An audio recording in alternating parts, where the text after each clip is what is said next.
혹시 여러분들은 무엇이 영적이다라고 생각을 하십니까? 제가 젊었을 때 그리고 또 제가 어렸을 때는 하나님의 말씀을 직접적으로 듣는, 흔히 말하면 우리가 직통계시라고 하는 그와 같은 것을 듣는 사람이 영적인 사람이라고 생각했던 적이 있었습니다. 그리고 그렇게 하는 분들이 자기를 영적이라고 소개하고 자랑하기도 했기 때문에 그렇다라고 생각을 했던 적이 있었어요. 근데 그 말씀이 맞든지 안 맞든지 자기가 그렇게 자신을 소개하고 그러한 사람들을 또 대할 때는 굉장히 또 어려움도 있었던 것이 사실이었습니다. 왜냐하면 그 사람이 영적이니까 나의 수치와 나의 그러한 연약함을 볼 것만 같고, 그렇기 때문에 그 사람 앞에 서면 왠지 초라해지고 부끄러워지는 그러한 모습이 저에게도 있었어요. 그런데 하나님은 알면 알수록 그런 분이 아니시라는 걸 알게 됩니다. 하나님은 우리의 모든 수치와 우리의 과거를 지우시고 그 누구도 우리의 과거 때문에 우리를 평가하고 판단할 수 없도록 주님은 예수님을 통하여 우리의 모든 죄를 사하여 주셨기 때문이에요. 그러므로 하나님이 우리를 사랑하신다라고 오늘 우리가 함께 노래하고 찬양했지만 하나님은 정말로 우리를 사랑하십니다. 우리가 어떠하든지 그것과 상관없이 하나님이 우리를 사랑하시며, 심지어는 로마서 8장에 하나님께서 그 아들을 아끼지 아니하시니까 우리에게 아낄 것이 무엇이겠느냐라고 말씀하셨어요. 하나님은 그 아들을 통해 이미 우리에게 모든 것을 주실 만큼 우리를 사랑하신다라고 말씀하십니다. 정말로 영적인 사람은 어떠한 사람이냐?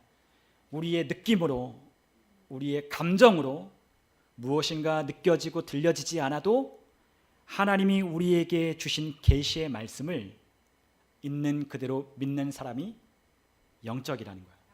물론 하나님의 말씀을 모든 사람이 들을 수 있습니다. 우리의 안에 성령님이 와 계셔서 하나님의 말씀을 가르치고 생각나고 기억나고 떠올리게 하심으로, 감화하시고 감동하심으로 모든 이들이 하나님의 말씀을 듣도록 하셨어요. 그러나 진짜 영적인 사람은 어떤 사람이냐? 쓰여진, 우리 손에 들려진 하나님께서 누구에게나 우리에게 주신 이 말씀을 있는 그대로 믿는 자가 영적인 사람이라는 거예요. 여러분, 그런데 그게 얼마나 어려운지 아십니까? 있는 그대로 우리에게 쓰여진 대로 믿으라고 해도 믿지 못하는 사람이 너무나 많다는 거예요. 여러분, 그렇기 때문에 하나님은 우리에게 지혜와 계시의 영이신 성령님을 통하여 하나님을 더 알아가기를 사도 바울이 기도했던 것을 우리에게 보여주셨어요. 하나님은 우리에게 뭘 원하셔요? 하나님 아는 것을 원하셔요. 바울은 그의 성도들에게 항상 기도합니다. 하나님을 더 많이 알게 해주세요. 하나님을 알면 알수록 우리의 삶이 풍성해질 뿐만 아니라 우리의 오해와 우리의 그렇게 우리 눈을 가리웠던 모든 것들이 벗겨져 하나님을 있는 그대로 우리가 사랑하게 되는 그와 같은 놀라운 은혜가 있게 되기 때문입니다. 여러분, 우리가 사는 이 세상은 하나님이 다스리고 계십니다. 여러분, 그 하나님이 다스리시는데 그 하나님은 무엇으로 다스리시냐? 하나님의 통치하는 이 말씀으로 이 세상을 다스려가고 계십니다. 지금도 여전히 하나님의 말씀은, 그 입에 나간 그 말씀이 반드시 이루고야 말리라고 말씀하신 것처럼 이 세상 가운데 역사하며 하나님의 때를 따라 마지막 때를 향하여 가고 있다라고 분명히 말씀하셨어요. 여러분, 우리는 하나님이 이 세상의 역사의 주관자라고 우리는 그렇게 말합니다. 그러나 진짜 하나님의 역사의 주관자고 또한 이 세상을 통치하시는 그 주권자임을 우리가 인정하며 살아가는 사람들은 그리 많지 않다는 거예요. 그러나 우리가 인정하든 인정하지 아니하든 우리가 사는 이 세상은 하나님께서 다스리시며 통치하고 계십니다. 여러분, 우리가 이 요즘 시대를 보면 여러분, 우리는 그런 말을 많이 듣습니다. 그레이트 리셋. 아마 뉴스를 통해서 많은 것들을 우리가 들어옵니다. 왜냐하면 팬데믹을 거쳐오면서 모든 것이 재편되는 그러한 시대를 살고 있기 때문에 그레이트 리셋이라는 많은 말들을 하고 있어요. 특히나 세계 경제 포럼 같은 기업인들, 정치인들은 함께 모여서 이 그레이트 리셋을 향해서 달려가고자 어젠다를 정하고 그것에 발맞추어 세상을 통치하고 움직여갑니다. 여러분, 우리는 팬데믹을 통해서 우리는 한 가지 배운 것이 있어요. 그것은 무엇이냐면 이 팬데믹을 통하여 통제 사회가 가속되어 간다는 거예요.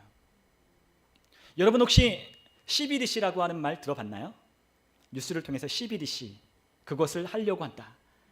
그게 뭐냐 하면 중앙은행 디지털 화폐라고 하는 말인데, 지금 우리가 살아가는 이 시대에 여러분, 현금이 없는 시대를 우리가 살고 있잖아요. 어느 순간부터 이제 현금이 없죠. 버스도 이제 현금 없는 버스 벌써 2년 전, 3년 전에 벌써 시행되고 대전이 제일 먼저 한 걸로 알고 있어요. 이제는 어디를 가나 현금을 내면 받아주는 데가 별로 없어요. 주차장을 나가더라도 다 카드로 해야 되고 아니면 그와 같은 디지털 화폐로 우리가 그것들을 지불해야 그것들을 살 수 있는 시대가 되었습니다. 그래서 이 시대가 우리가 못 느끼지만 우리가 그러한 엄청난 변화 가운데 우리가 함께 이동하고 있기 때문에 우리의 변화가 그렇게 빠르게 느껴지지 않는 것 같지만 여러분 우리가 살아가는 이 시대를 우리의 과거로 돌이켜 한번 반추해 보면 굉장히 빠르게 흘러가고 있는 시대 가운데 우리가 살고 있다는 걸 알 수 있을 거예요. 그래서 뭘 이야기하냐? 그레이트 리셋이라고 얘기하는 거죠. 모든 것이 재편되고 모든 것을 다시 재건하는 세상에 있는 이것들을 움직여가는 세력들이 움직여가는 세상 속에 이것을 리셋하려고 하는 그런 움직임이 우리가 살아가는 이 시대 가운데 있다는 거예요. 여러분들이 영적으로 조금만 우리가 이것들을 분별할 줄 안다면 이것이 바로 하나님께서 우리에게 말씀하신 그 말씀들이 이루어지고 성취되어가는 과정에 있다는 것을 알게 될 거예요. 우리가 다니엘서를 보면 다니엘은 그렇게 예언해 놓았습니다. 하나님께서 말씀하십니다. 이 세상에 정보가 빨라지고 지식들이 늘어나고 그리고 왕래가 빨라질 것이다. 우리는 그러한 시대에 이미 살고 있어요. 우리는 여기에서 지구 끝을 한나절 아니면 반나절이면 갈 수 있는 그러한 시대를 우리는 살고 있습니다. 그리고 또한 모든 정보가 넘쳐나는 시대를 살고 있기 때문에 오늘날 우리가 관심을 가지고 우리가 살펴보기를 원한다면 우리가 원하는 지식들을 우리는 얼마든지 소유하고 습득할 수 있는 시대가 되었어요. 조금만 관심을 갖고 영적인 것을 분별하고자 한다면 하나님의 말씀을 분별력을 가지고 살펴볼 수만 있다면 우리는 세상에서 돌아가는 이 이야기를 통해서 주님이 다시 오시는 그 시간이 앞당겨지고 있다는 걸 우리는 알게 된다는 거죠. 여러분 이 세상에 있는 군왕들 그리고 또한 패권을 쥔 자들 그들은 자신들의 생각과 의지로 이 세상을 재편하려고 하네요. 그래서 요즘에 우리가 그런 가상화폐들이 우리 많이 등장하는데 뭐 비트코인이라든지 아니면 스테이블 코인이라든지 이 달러를 기반으로 한 또한 그와 같은 것을 대체하는 그와 같은 보이지 않는 화폐로 전환하는 시기가 우리가 살고 있는 이 시대에 지금 이루어지고 있는 거예요. 특히나 우리 한국은 그것에 제일 먼저 시범국가가 되어서 그것들을 다 이미 시스템을 만들어 놨어요. 한국은행에서 그걸 다 해놨습니다. 여러분 그렇게 되면 우리에게 뭐가 되느냐? 이제는 돈이 없어요. 돈이 어떻게 지불되느냐? 중앙은행에서 지불되기 시작하는 거예요. 그러면 그 돈을 우리는 어떻게 하죠? 그 돈을 우리는 상점에 가거나 우리가 뭘 사러 갈 때 그것을 인터넷상이나 어디 가서도 그걸 지불해요. 그러면 여러분과 제가 쓰는 모든 돈의 출처를 다 어디서 아느냐? 정부에서 다 알게 되는 거예요. 많은 사람들이 우려했어요. 빅브라더 시대가 온다. 빅브라더. 그러니까 이 세상을 통치하고 지배하는 적그리스도의 세력이 나라를 다스리는 그와 같은 세상이 점점 가속하여 빨라지는 것을 우리가 보는 거죠. 여러분 흔히 그렇게 이야기합니다. 글로벌리스트 아니면 딥스테이트 아니면 세상 금융주의자들 이러한 세력들이 모든 세상을 하나로 묶어서 마침내 적그리스도가 통치하는 세상을 만들기 위하여 이 세상을 그렇게 움직여가고 있는 거예요. 여러분 우리는 그런 시대를 우리는 이미 살고 있어요. 여러분 시간이 점점 빠르게 옵니다. 그러나 제가 여러분들에게 이 말씀을 드리는 이유는 우리가 이것을 볼 때마다 두려워하고 염려하고 걱정하려고 우리가 이 말씀을 나누는 게 아니라 우리가 무엇을 하려고 하는 것이냐? 영원한 나라를 준비하는데 우리의 마음을 쏟기 위하여 이 말씀을 준비하는 거예요. 여러분 우리는 이미 하나님의 자녀가 되어 구원이 담보가 된 보증된 하나님의 자녀라는 것을 우리가 믿어야 돼요. 여러분 하나님이 우리를 사랑하시며 우리를 버리지 않으십니다. 그분이 우리 안에 성령님을 보내주셔서 그분은 우리를 떠나지도 아니하시고 그분의 손 안에 있는 자를 누구도 그분의 손에서 빼앗을 자가 없다라고 말씀하셨어요. 여러분 우리가 정말로 예수 그리스도를 믿고 거듭난 그리스도인이 되었다면 우리는 하나님 나라에 반드시 들어가게 될 거예요. 그러나 우리가 이 세상을 살아가면서 우리가 주의하고 주목해야 할 것은 하나님이 하시는 일들 가운데 저와 여러분들이 무엇을 하느냐가 이게 중요한 거란 말이죠. 지금 내가 무엇을 하고 있느냐? 지금 이 시대가 바로 우리 주님 다시 재림하시는 시간이 점점 다가오는 이 시간 속에 여러분과 제가 어디에 마음을 쏟고 무엇을 준비하며 살아가느냐 그것을 우리가 함께 살펴보기 원하는 거예요. 여러분 우리는 하나님 나라에 반드시 들어갈 것입니다. 여러분 우리가 왜 하나님 앞에 두려운 마음이 있느냐? 우리가 하나님이 사랑이시라는 걸 우리가 모르기 때문이에요. 하나님이 우리를 사랑하시는 것 계속 말씀드리잖아요. 여러분과 제가 어떠하다 할지라도 그분이 우리를 한번 구원하시고 작정하시고 우리를 데려가신다라고 했으면 그분이 우리를 데려가시는 거예요. 사랑 안에는 두려움이 없고 온전한 사랑이 두려움을 내어 쫓는 거죠. 하나님이 사랑이신 줄 알고 그분이 그의 신부들을 예수님이 데리러 다시 오신다라고 약속하셨다면 우리는 그 약속을 굳게 믿을 줄 알아야 되는 거예요. 여러분, 그렇기 때문에 믿는 사람은 두려워하지 않아요. 믿는 사람은 사랑 안에 있고 믿는 사람은 주님이 다시 오심을 바라보며 우리가 해야 할 일에 더욱더 주목하는 거예요.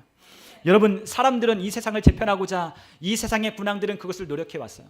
지금도 많은 권세자들이 그것을 만들어 가려고 해요. 그러나 그들의 뜻대로 그게 쉽게 되지 않아요. 왜요? 역사의 주관자는 누구시니까? 예수님, 우리 주 예수 그리스도시니까. 여러분, 역사에 많은 그레이트 리셋이 있어 왔어요. 우리가 구약에 보면 이 세상을 재편하는 사건이 있었어요. 그 사건이 무엇이냐? 바로 노아의 홍수의 사건이었어요. 여러분, 노아의 홍수의 사건이 일어난 뒤에 이 세상이 모두가 다 어떻게 됐어요? 다시 리셋됐어요. 여러분, 전 세계에 홍수의 설화가 있는 거 아시죠? 예, 전 세계에 홍수의 설화들이 다 있어요. 모든 나라에, 우리나라에도 있습니다. 일본에도 있고 중앙아시아에도 있고 아메리카에도 있고 유럽에도 모든 나라에 노아, 누아, 너아 하는 그런 이름으로 이러한 방수, 그러한 노아의 홍수의 사건의 이야기를 자신의 그러한 설화 가운데 다 남겨놨어요. 여러분, 이 세상을 움직이고 이 세상을 재편하는 사람은 군왕과 제왕과 제국이 아니에요. 누구예요? 하나님이셔요. 또한 역사에 리셋이 일어난 시간이 있었어요. 그것은 바로 주님께서 우리에게 약속한 대로 우리 주님께서 이 땅에 오신 사건이에요. 그리고 이 세상이 다시 리셋될 건데 그때가 언제냐? 우리 예수님이 다시 오신다라고 약속하신 주님의 재림의 때에 이 모든 세상은 다시 재편될 거예요. 아무리 힘 있고 아무리 권세가 있고 그들이 모의하고 그들이 모종하고 그들이 계획한다 할지라도 하나님이 그것을 바라보실 때 시편 2편에 그것을 보고 하나님이 하하 웃으신다라고 하셨어요. 여러분, 이 세상을 움직이고 이 세상을 주관하는 분은 하나님이시지 사람이 아니에요. 사람은 그렇게 만들어가기를 원하지만 자신이 가진 힘과 능력으로 모든 세상을 통일하고 지배하고 제패하려고 하지만 사람의 힘과 능력으로 되는 게 아니에요. 여러분, 그렇기 때문에 우리가 해야 할 것이 무엇이냐면 바로 우리 영원한 나라의 왕이신 우리 예수님이 다시 오신다라고 하는 그와 같은 재림의 소식에 관하여 우리가 마음을 쏟고 우리 주님께 집중하는 것이 필요한 거예요. 여러분, 이 땅에서 우리가 하는 모든 일은 다 무엇과 연결되어 있느냐? 다 영원한 나라에서 우리가 살아가는 모든 것과 연결이 되어 있어요. 여러분, 우리가 함께 하나님의 말씀을 같이 한번 읽어볼게요. 베드로후서 3장 10절로부터 13절까지인데 우리 한번 베드로후서 3장 10절로부터 13절에 있는 말씀을 같이 한번 읽어볼게요. 같이 읽습니다. 그러나 주의 날이 도둑같이 오리니 그날에는 하늘이 큰 소리로 떠나가고 물질이 뜨거운 불에 풀어지고 땅과 그 중에 있는 모든 일이 드러나리로다. 이 모든 것이 이렇게 풀어지리니 너희가 어떠한 사람이 되어야 마땅하냐? 거룩한 행실과 경건함으로 하나님의 날이 임하기를 바라보고 간절히 사모하라. 그날에 하늘이 불에 타서 풀어지고 물질이 뜨거운 불에 녹아지려니와 우리는 그의 약속대로 의가 있는 곳인 새하늘과 새 땅을 바라보도다. 아멘. 우리 구원받은 성도들이 바라봐야 할 나라가 어디예요? 새하늘과 새 땅. 다시 새롭게 하실 그 나라를 바라보라라고 베드로 사도는 우리에게 그렇게 권면하는 거야. 왜냐하면 주님의 날이 오기를 도둑같이 올 건데 그 날이 가까이 왔다는 거죠. 그런데 이 세상은 우리가 영원히 거할 세상이 아니라는 거예요. 이 세상이 어떠한 세상이에요? 하나님께서 불로 태워 없어지기 위하여 간수한 땅이라고 주님께서 말씀하셨어요. 이 땅은 우리가 영원히 살 땅이 아니에요. 우리는 언젠간 죽게 되고 언젠가 우리는 죽음 뒤에 그 영원한 심판자이신 하나님 앞에 서게 될 겁니다.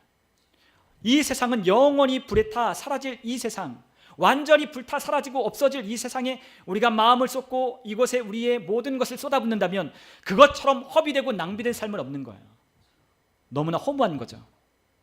여러분, 우리는 무엇을 남기기 위해 살아야 돼요?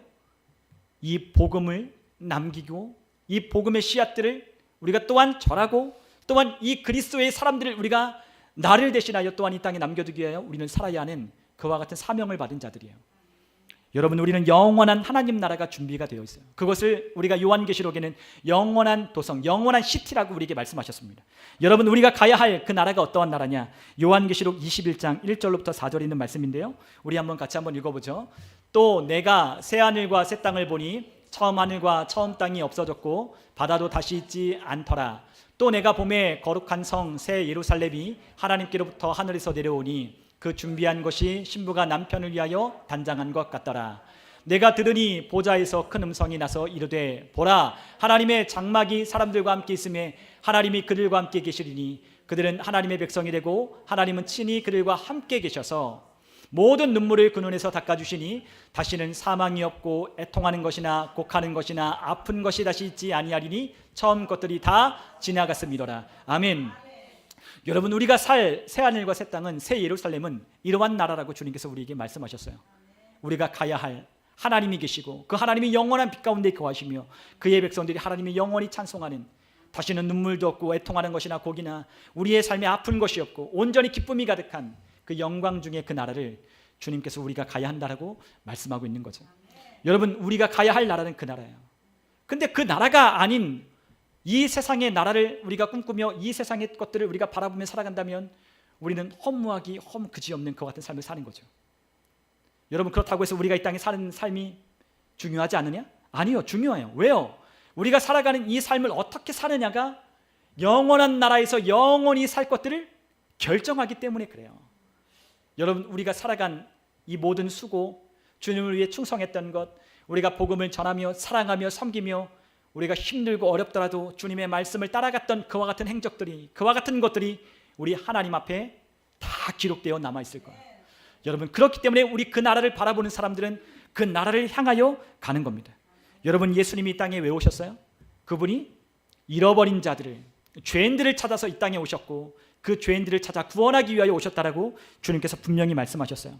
우리가 누가복음 19장 10절에 보면 우리 주님께서 이 땅에 오신 목적에 대하여 이렇게 말씀하십니다. 인자가 온 것은 잃어버린 자를 찾아 구원하려 합니다. 우리 예수님이 오신 이유가 무엇이다? 잃어버린 자를 찾아서 구원하기 위하여 예수님이 오셨다라고 하셨잖아요. 여러분, 우리는 예수님을 따르는 제자들이에요. 우리도 뭐 해야 돼요? 잃어버린 자를 찾아 구원하려고 우리도 힘써야 한다는 거죠. 우리가 마가복음 1장 17절에 보니까 우리 주님께서 우리를 부르셨어요. 예수님의 그의 제자들을 이렇게 부르셨습니다. 우리 같이 한번 읽어보겠습니다. 예수께서 이르시되 나를 따라오라 내가 너희로 사람을 낚는 어부가 되게 하리라 하시니. 아멘. 저와 여러분들을 무엇으로 부르셨죠?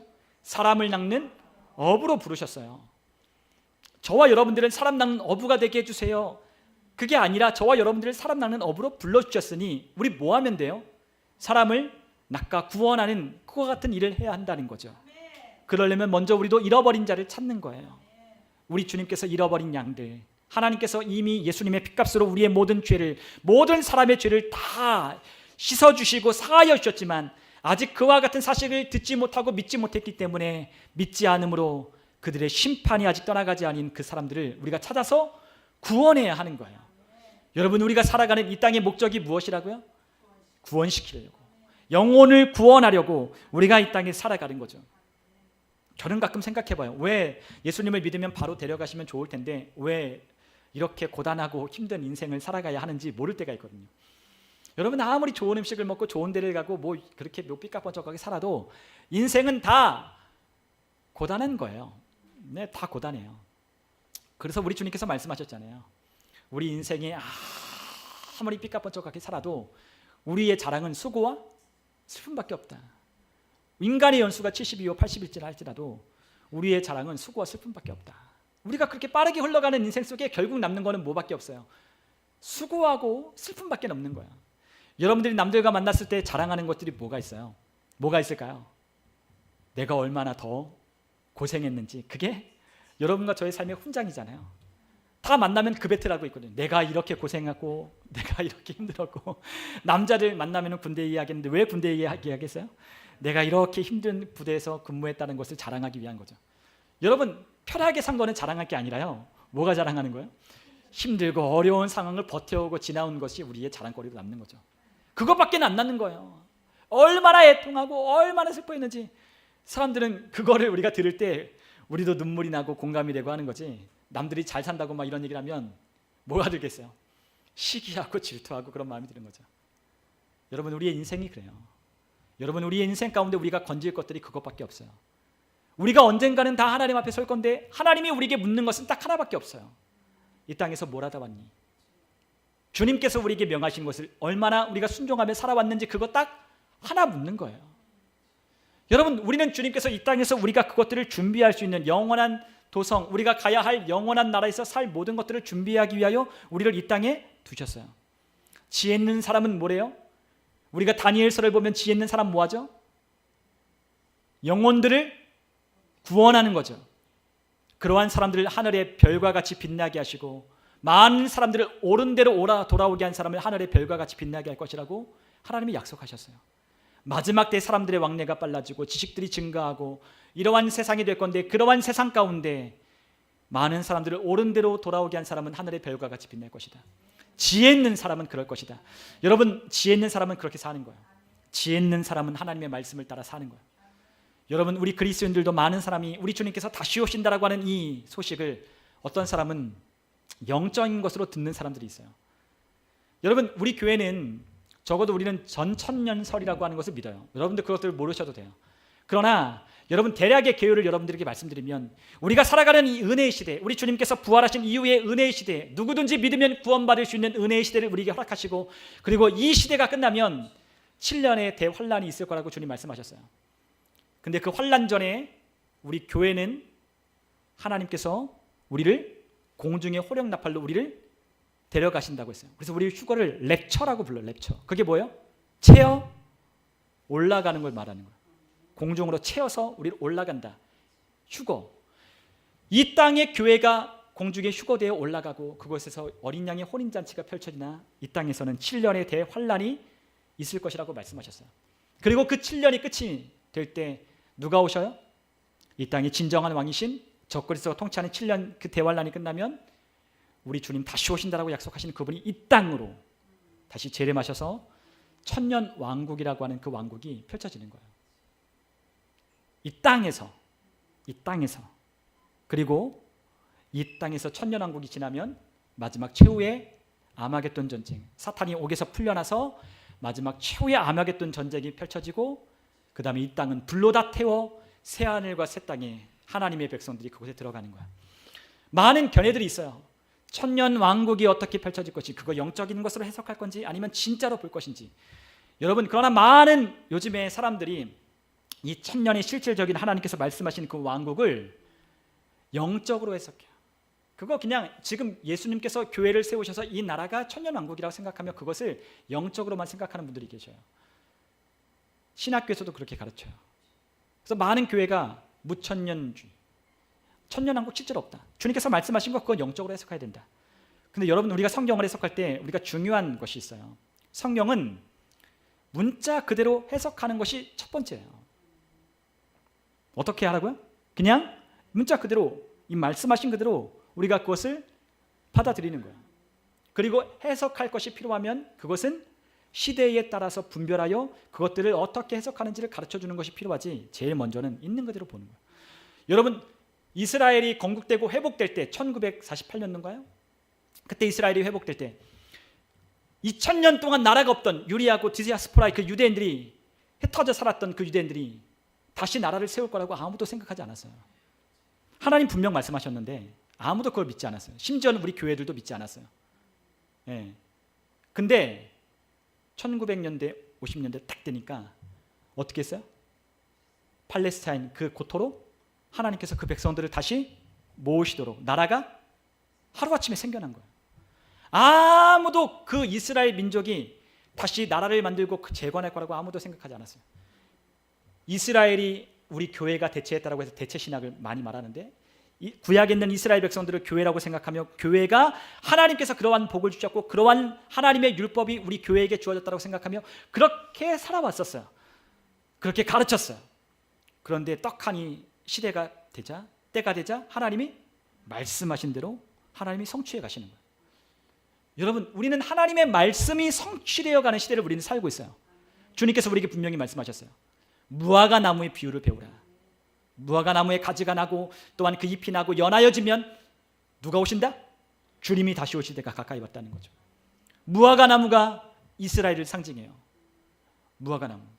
그 이스라엘이 건국되고 그 이스라엘이 강해지고 그 잎이 파라지고 그 잎이 강건해지면 주님이 오실 때가 가까이 온다라고 주님께서 우리에게 가르쳐 주신 대로 주님은 모든 역사의 타임테이블을 이스라엘을 보러 우리에게 그것을 바라보며 주님이 오실 때가 언제인지를 알 수 있도록 주님께서 우리에게 바로미터를 정해놓으셨어요. 여러분, 우리는 이 땅에 하나님 나라가 이루어져 가고 또한 그 영원한 하나님 나라가 세워져 가는 것을 우리는 보는 시대를 살고 있어요.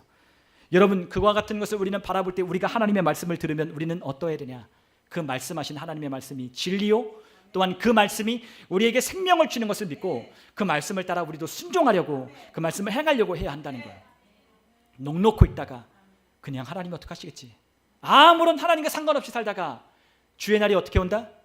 도둑처럼 온다라고 주님 말씀하신 것처럼 그날이 가까울수록 주님께서 우리에게 더욱 모이기를 피하는 어떤 자들의 습관같이 하지 말라고 하신 말씀처럼 우리가 더욱 하나님 앞에 모여 예배하며 하나님의 경배하며 하나님을 섬기는 일에 우리가 열심을 내야 되는 거예요. 그것이 우리의 열정이 돼야 돼요.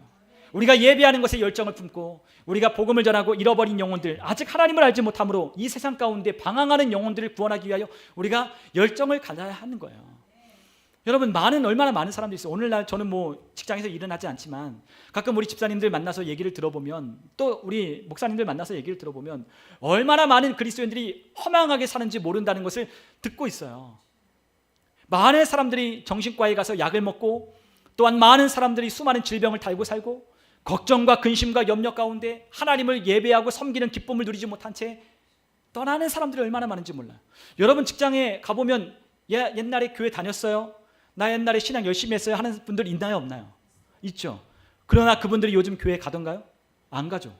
안 가는 수많은 사람들이, 교회를 떠난 많은 가난한 성도들 너무나 많아요. 맨날 걱정하는 거, 세상 사람들과 똑같은 걱정, 맨날 하는 그들의 이야기, 불평, 불만, 그와 같은 것들에 벗어날 수 없는 그들의 삶을 보면 우리의 마음 가운데 어떤 마음이 들던가요? 불쌍하고 우리가 예수님을 만나면 그들이 달라질 텐데 라는 마음이 들지 않던가요? 여러분, 우리의 마음이 그런 마음이 열정이 들어야 정상적인 거예요. 그들에게 우리에게 줘야 될 게 있어요. 우리가 줄 수 있는 것이 있어요. 예수를 줘야 하고 예수를 말해줘야 돼요. 그들이 듣든지 안 듣든지 우리는 이 일을 위하여 부름받았고 이 땅에 그 일을 준비하기 위해 우리는 살아가는 존재이기 때문에 우리는 그 일을 해야 한다는 거죠. 여러분, 전하는 자가 없으면 누가 들으리요? 로마서 10장에 말씀했잖아요. 전하지 않으면 누가 듣겠어요? 듣지 못하면 어떻게 구원을 받겠어요? 여러분, 우리가 말하는 것이 중요해요. 여러분, 우리 인생 가운데 가장 중요한 것은 우리의 소유에 넉넉한 게 아니에요. 돈 많은 거 그거 아니에요. 있으면 좋죠. 그러나 돈이 있다고 해서 다 중요한 건 아니에요. 우리 인생에 내가 원하는 것을 이루고 내가 원하는 것을 가진다고 해도 그것이 중요한 게 아니에요. 주님께서 우리에게 분명히 말씀하십니다. 마가복음 우리가 8장 36절 37절에 주님께서 우리에게 이렇게 말씀하셨어요. 사람이 만일 온 천하를 얻고도 자기의 목숨을 잃으면 무엇이 유익하리요? 사람이 무엇을 주고 자기 목숨과 바꾸겠느냐? 여러분, 뭐가 중요해요? 목숨이 중요한 거죠. 목숨. 이 목숨, 정확히 말하면 혼. 저와 여러분의 그 혼이 중요한 거예요. 우리의 혼을 무엇 가지고 바꾸겠어요? 여러분, 우리의 그 영혼, 그것과 바꿀 수 있는 게 아무것도 없는 거예요. 그런데 지금 여러분들 아십니까? 이 세상에 보이지 않는 이 세상 가운데는 영혼을 사고 팔고 있다는 거. 지금 그러한 시대를 살고 있는 거예요. 뭔 말인지 아세요? 영혼을 사고 파는 시대에 있는 거예요. 보이지 않는 세상 가운데 영혼을 구원하든지 영혼을 빼앗기든지 영혼을 팔든지 하는 세계 가운데 저와 여러분이 살고 있는 거예요. 여러분, 하나님을 대적하는 이 사탄은 영혼을 사냥하고 빼앗는 자예요. 온갖 세상의 문화를 만들고 그 문화를 통해서 영혼을 사냥하고 있어요. 여러분, 그래서 우리가 대중문화를 보면 그 대중문화에 그 사탄의 상징의 심볼들을 심어 놓는 거예요. 그들도 영적인 세계를 알아요. 그들도 영적인 것을 알아요. 영적인 것들 가운데 움직여간다는 걸 그들 너무나 잘 알아요. 그래서 그들도 그 영적인 세계 가운데 그들의 주인 되는 그 사탄, 그 귀신을 섬기는 거예요. 뱀을 집어넣고 피라미드를 그려놓고 전시안을 그려놓고 또한 그들이 상징하는 어젠다, 귀신들과 그러한 세계와 그러한 환생과 그러한 어지러운 이야기들을 우리가 살아가고 있는 대중문화, 드라마, 영화, 노래, 다 뮤직비디오 이런 데 심어놓는 거예요. 여러분, 하나님이 하나님의 일을 하는데도 하나님이 결코 그것을 말해주지 않고 시행하는 법이 없다라고 말씀하셨어요. 하나님이 어떠한 일을 계획하시고 어떤 일을 하시면 그걸 어떻게 하세요? 하나님의 사람들에게 알려주신다고 하셨어요. 자신의 선지자에게 그것을 말하지 않고 그 일을 행하는 법이 없다고 하셨어요. 여러분, 사탄도 영적인 존재이기 때문에 똑같아요. 자신이 하고 있는 모든 일을 자기의 삶에 어떻게 해요? 나타내고 보여주는 거예요. 근데 우리는 그걸 보고도 몰라요. 거기서 뱀이 나오고 막 어지러운 이야기하고 막 이집트 파라오의 왕관을 쓰고 파라오의 그 화면과 그리고 거기서 피라미드 신전 같은 곳에서 예배하고 그런 모습들을 연출해도 우리는 그게 뭔지 몰라요. 그게 뭐예요? 누구를 예배할 거냐 전쟁하고 있기 때문이에요. 누구를 섬기냐, 우상, 아이돌, 누구를 섬기고 누구를 예배할 거냐, 지금 우리가 싸우고 있는 전쟁이에요. 근데 그걸 모르죠. 영적인 것을 모르니까. 세상에 있는 노래들, 세상에 있는 유행가들, 그런 것들에 우리의 눈과 귀가 팔려서 연예인들과 그런 노래라는 가수들이 팔려서 우리가 영적인 시간들을 준비할 것들을 빼앗기고 있다면 저와 여러분들은 허망한 것에 시간을 뺏기며 살아가는 거예요. 여러분, 우리에게 반드시 중요한 게 있어요. 그게 무엇이에요? 영혼이에요.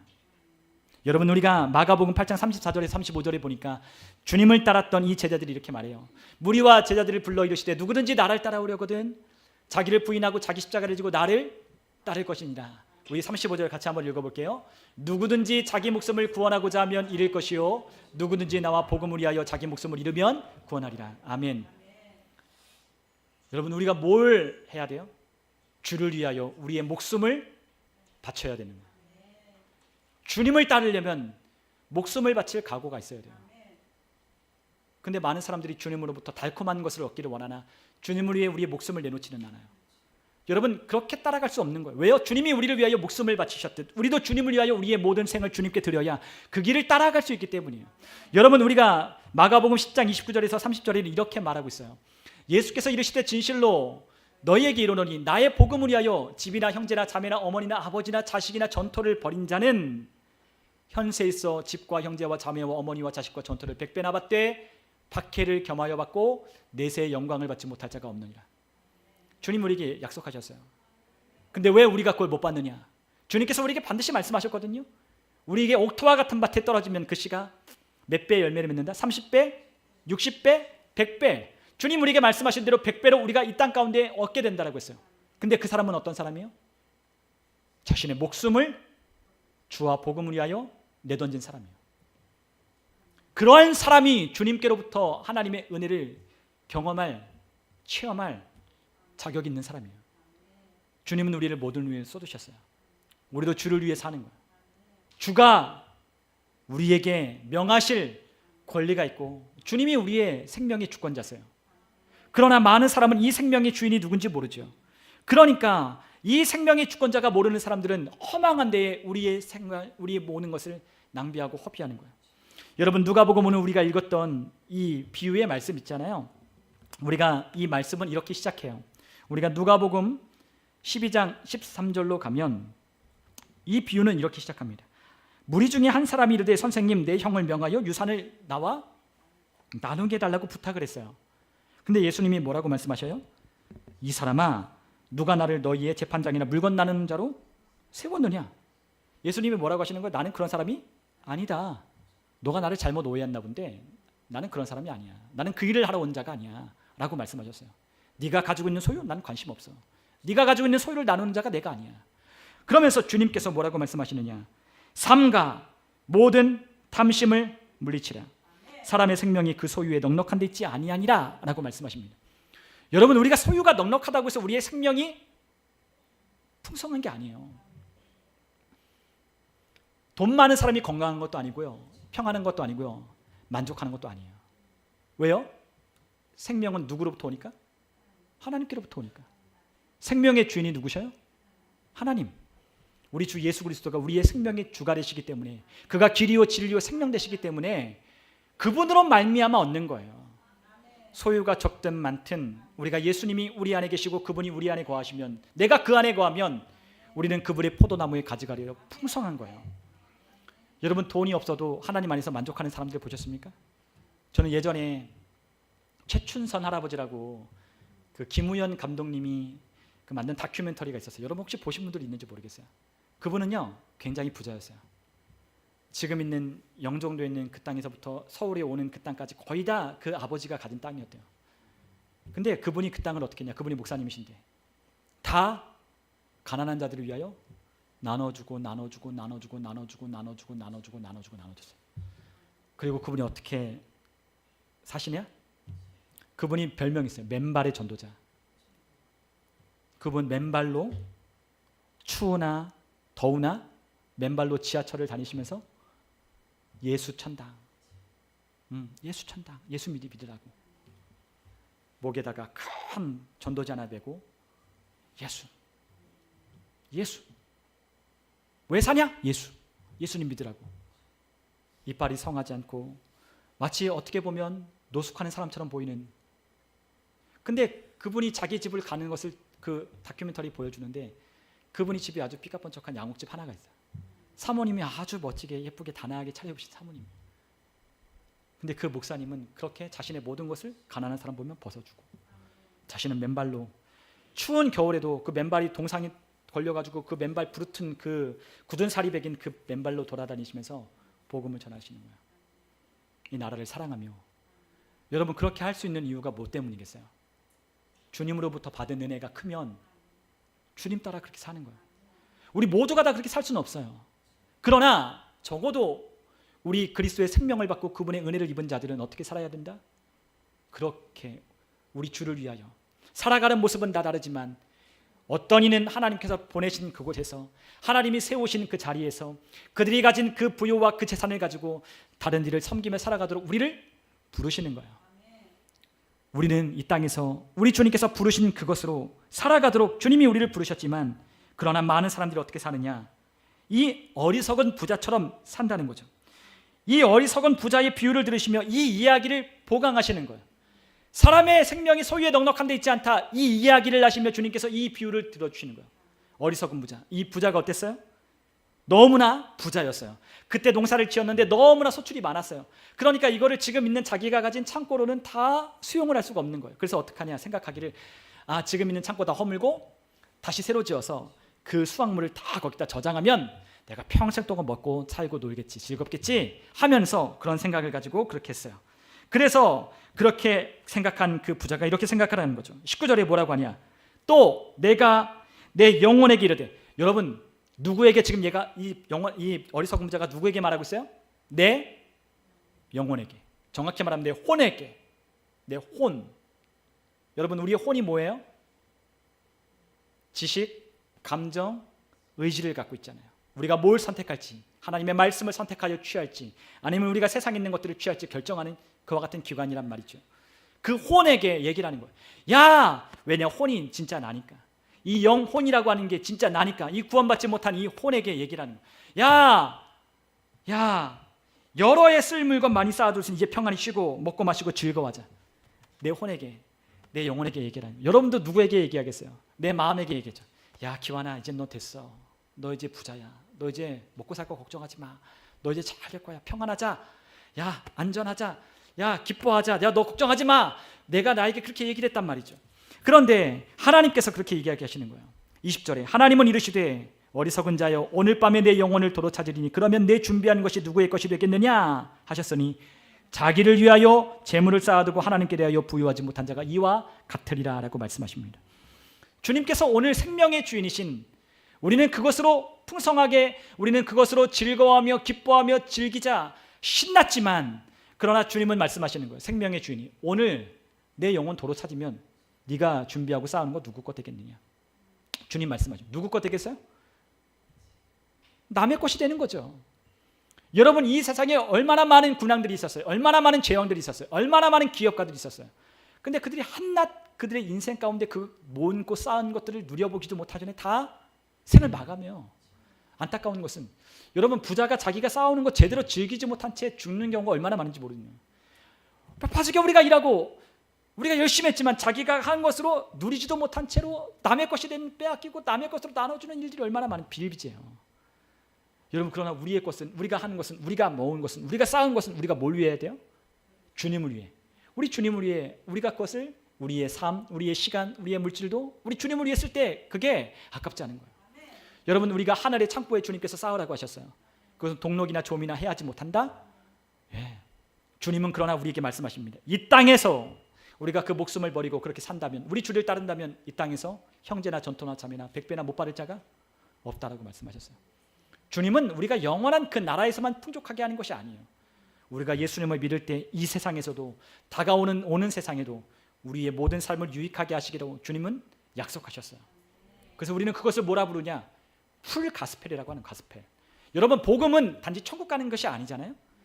복음은 우리가 살아가는 이 땅에서 살아가는 모든 삶과 영원한 삶까지 다 포함하는 거예요. 영육간의 모든 걸 포함하는 거예요. 여러분, 우리의 그런 삶을 하나님께서 살아가게 하기로 주님께서 우리에게 약속하시며 우리를 부르시는 거죠. 여러분, 우리가 만약 어리석은 이 부자가 같다면 주님께서는 우리에게 어리석다라고 말씀하실 거예요. 야, 너 정말 어리석구나. 지혜 있는 자는 어떻게 해요? 영혼을 구원하는 데 힘을 쏟는 거예요. 여러분, 우리 주변에 아직 구원받지 못한 자들이 있어요. 구원하지 못한 이들이 있어요. 우리는 그들을 위하여 끝까지 싸우는 거예요. 우리는 포기하지 않는 거예요. 뒤로 물러가지 않는 거예요. 그들을 위하여 기도했다면 우리는 그 기도하는 영혼들을 위하여 기도하는 것을 포기하지 않는 거예요. 여러분, 우리가 왜 기도하냐? 기도하기 시작하면 반드시 변화가 일어날 것이라고 믿기 때문에 우리는 기도하는 거죠. 근데 왜 기도하지 않느냐? 변화가 일어날 것이라는 것을 믿지 않기 때문에 기도하지 않는 거예요. 여러분이 변화시키는 게 아니라 하나님이 변화시키는 거예요. 여러분이 믿는 게 아니라 하나님이 그렇게 하겠다라고 말씀하신 그것을 내가 믿기 때문에 기도하는 거예요. 하나님이 우리가 예수 그리스도를 믿으면 어떻게 되세요? 주 예수를 믿으라. 사도행전에 주 예수를 믿으라. 우리 빌립보 감옥에 있는 그 간수와 그의 백성 자녀들에게, 그의 가족에게 주 예수를 믿으라. 그러면 너와 내 가족이 구원을 받으리라. 그 말씀하셨다면 우리가 뭐가 필요하다? 첫 번째, 우리가 앞에 서두에 말씀드린 것처럼 믿는 게 필요한 거죠. 믿는 게 필요한 거예요. 주 예수를 믿으라. 그러면 구원이 일어날 거예요. 왜 안 믿는 거죠? 왜 안 믿는 거죠? 우리 안에 하나님의 말씀, 믿음이 우리 안에 들어올 만큼 그 말씀을 우리가 귀를 열고 듣지 않고 마음을 열지 않았기 때문이에요. 여러분, 우리의 삶에 하나님이 그러므로 하나님의 말씀을 알기를 주님이 얼마나 원하시는지 아십니까? 그 말씀을 우리가 얼마나 많이 알기를 원하시는지 아십니까? 오늘 우리 주일학교 아이들과 함께 나눴습니다. 하나님의 말씀을 힘써 알자. 우리 주님을 알자. 그분이 이른 새벽의 빛같이 우리에게 오신다라고 말씀하신 그 말씀을 우리에게 들려주시는 거예요. 호세 선지자는 내 백성이 지식이 없어 망한다. 그러니 하나님의 말씀을 알아야 된다. 근데 어떻게 알아야 돼요? 힘써. 여러분, 힘써 하나님의 말씀을 알아야 돼요. 마음을 다하고 뜻을 다하고 힘을 다하고 목숨 다해 주님 사랑하는 것처럼 힘쓰지 않으면 알 수 없는 거예요. 여러분, 이 세상에 얼마나 많은 지식들이 우리에게 정보가 여과되지 않은 채로 우리에게 들어와요. 얼마나 많은 세상의 소리들이 우리 가운데 들어와요. 그러한 세상의 소리보다 더 위험 있고 더 성취하시고 이루실 하나님의 능력 있는 살아있는 말씀을 우리가 들으려면 힘을 쏟아야 되는 거야. 힘을 쏟지 않으면 우리는 그러한 생각과 그러한 소리에서 우리가 벗어날 수 없는 거죠. 주님은 우리에게 분명히 말씀하십니다. 어리석은 자가 되지 말라는 거예요. 여러분, 우리에게 주님이 이 땅에 남겨두신 이유, 사도 바울을 부르신 이유와 똑같아요. 우리가 사도행전 26장 16절에 보면 사도 바울을 우리에게 이렇게 부르셨다는 걸 우리가 알 수 있습니다. 우리 같이 한번 하나님 말씀 읽어볼게요. 일어나 너의 발로 서라. 내가 내게 나타난 것은 곧 내가 나를 본 일과 장차 내가 내게 나타날 일에 너로 종과 증인을 삼으려 함이니. 아멘. 저와 여러분이 뭘로 부르심을 받았어요? 주님의 종으로, 증인으로 우리를 삼으려고 주님이 저와 여러분을 불러주셨어요. 우리가 그렇게 부름받았어요. 주님이 제자들을 사람 낚는 업으로 불러주셨듯 저와 여러분들을 증인으로 불러주셨어요. 증인, 여러분, 이 증인이 어떤 사람이에요? 보고 들은 것을 전하는 사람이죠. 증인은 보고 듣고 경험한 것을 전해주는 사람이에요. 여러분, 우리가 예수님을 맛보지 않았으면 우리는 그분을 전할 것이 없어요. 그러나 우리가 예수님을 맛보아 그분의 선하심을 우리가 맛보아 알았다면 우리도 어떻게 해요? 그러하는 거죠. 주님께서 그러하셨던 것처럼 우리도 그러하는 거예요. 여러분, 우리를 증인으로 삼아주셨어요. 증인은 증거가 있어야 돼요. 우리에게 증거가 있어야 돼요.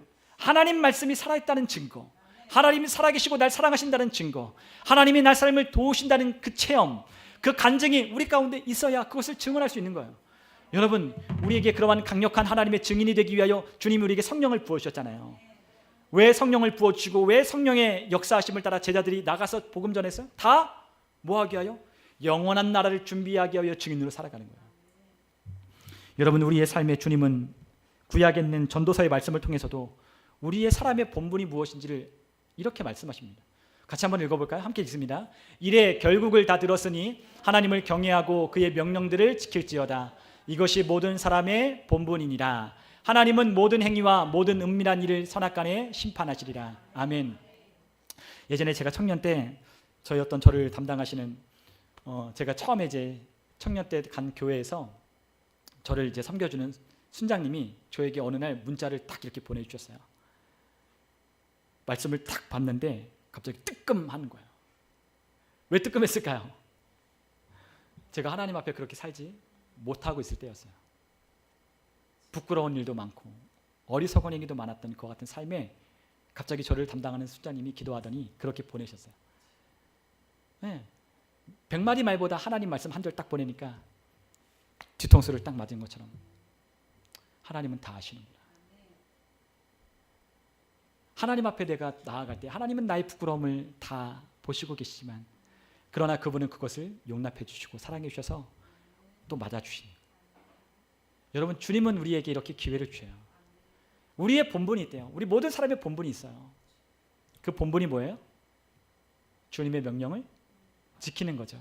그게 우리 사람의 본분이. 하나님께서 사람을 지으셨을 때 그 본분을 주셨어요. 이게 너희의 본분이다. 지으신 창조주의 명령을 따라 살아가는 것. 여러분, 우리는 뭘 들었어요? 일의 결국을 다 들었죠. 이 세상의 시작과 끝을 우리는 이 성경을 통해 다 들었어요. 그래서 제가 우리가 요한계시록을 좀 하나님 말씀을 좀 강의하면 좀 나눠야 되겠다 그런 마음이 들었어요. 예. 여러분, 요한계시록 1장에 보면 이런 말씀이 있어요. 이 예언의 말씀을 읽고 듣고 지키는 자는 복이 있다.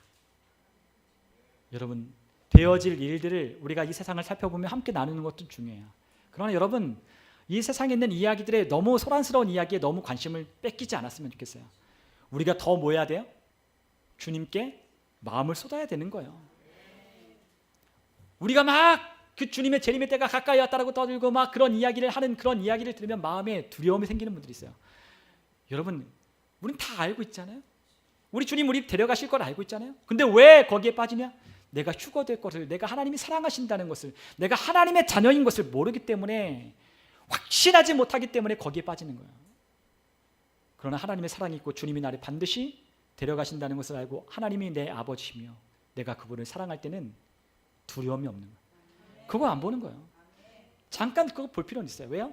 또 어떻게 되어가야 하는 것을, 우리가 이스라엘을 통해서 어떻게 되어가야 된다는 것을 우리가 알기 위해서는 볼 필요가 있지만, 여러분, 우리가 더 많이 해야 되는 것은 주님을 아는 것을 하는 거예요. 다 알아요. 우리 주님 언제 오실지 가까이 왔어요. 그럼 뭐 해야 돼요? 주님의 일을 해야 되는 거죠. 주님이 우리에게 맡겨주신 서로 사랑하며 섬기며 우리에게 맡겨주신 이 복음 전하기 위하여 우리가 가진 것을 주를 위해 쓸 수 있는 지혜가 있는 삶을 살아가도록 기도하며 섬기는 것이 우리에게 필요한 거예요. 우리에게 그것이 본문이라 주어졌습니다. 여러분, 우리가 마지막으로 이 땅에 살아갈 때 어떻게 살아가느냐가 중요한 이유, 앞에서도 말씀드린 것 같이 그것이 우리가 살아가는 것과 무관하지 않기 때문이에요. 다 연결이 되어 있어요. 우리가 이 땅에서 어떻게 사느냐 다 연결이 되어 있죠. 여러분들이 새로운 것을 기다리고 어떤 제품을 사려고 여러분들 그 출시를 기다릴 때 여러분의 마음 거기에 매료될 거예요. 저도 지금 핸드폰이 오래돼가지고 한 6년 정도 썼는데 핸드폰이 이제 먹통이 돼서 잘 이렇게 막 안 돼요. 그래서 핸드폰을 바꿀까 어떨까 지금 막 생각하니까 갑자기 어디서 듣도 보도 못하는 소식들이 잘 들려요. 뭐가 들리냐? 핸드폰이 이제 새로 나온다, 출시된다, 아이폰이 나온다. 그게 17이었나 뭐나 이게 나온다는데 이게 귀에 솔깃한 거죠. 그럼 나도 핸드폰 좀 바꿔볼까? 진짜 핸드폰이 안 돼요. 잘 안 돼요. 그래서 진짜 바꿔야 될 거라고 생각을 하니까 이 소식이 잘 들려요.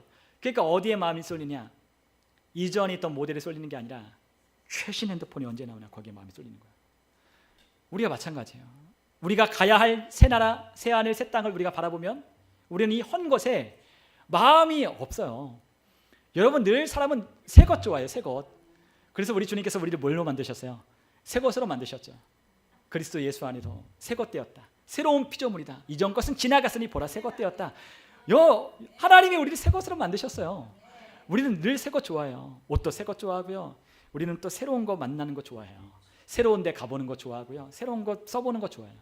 근데 우리 왜 새로운 나라, 새 하늘, 왜 영원한 그 도성은 왜 안 좋아하는지 모르겠어요. 영적인 거니까. 이것을 가리워놓고 좋아하지 못하게 하는 마귀의 이 계략이 있으니까 여러분, 우리의 눈에 비늘같이 씌어진 것들을 다 벗어버리고 영원한 도성을 바라봤으면 좋겠어요. 주님은 우리가 그렇게 살기를 원하셔요. 우리가 얼마만큼 지식 있느냐 중요해요. 어떤 지식? 하나님을 아는 지식 얼마나 있느냐 중요해요. 우리가 하나님을 얼마만큼 이해하느냐 중요해요. 왜요? 하나님을 얼마만큼 아느냐 이해하느냐에 따라 우리가 이 땅에서 살아가는 삶이 어떠냐가 결정되니까. 우리가 하나님을 알고 하나님을 이해하면 이해할수록 우리 어떻게 살아요? 주님이 그러하심 같이 우리도 그렇게 사는 거예요.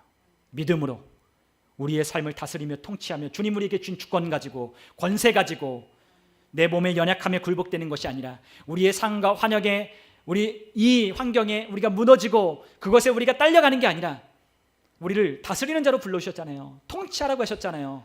에덴을 하나님이 아담에게 주시며 그것을 다스리라고 하신 것처럼 저와 여러분에게 주신 이 세상을 다스리라고 우리에게 그 권세를 회복하여 주신 것처럼 이 세상을 다스리며 우리의 가정을 하나님의 말씀으로 다스려가며 우리가 있는 직장을 하나님의 말씀으로 통치하며 여러분과 제 몸을 하나님의 말씀에 복종케 하며 우리가 그렇게 이 세상을 다스리며 살아가는 게 중요한 거예요.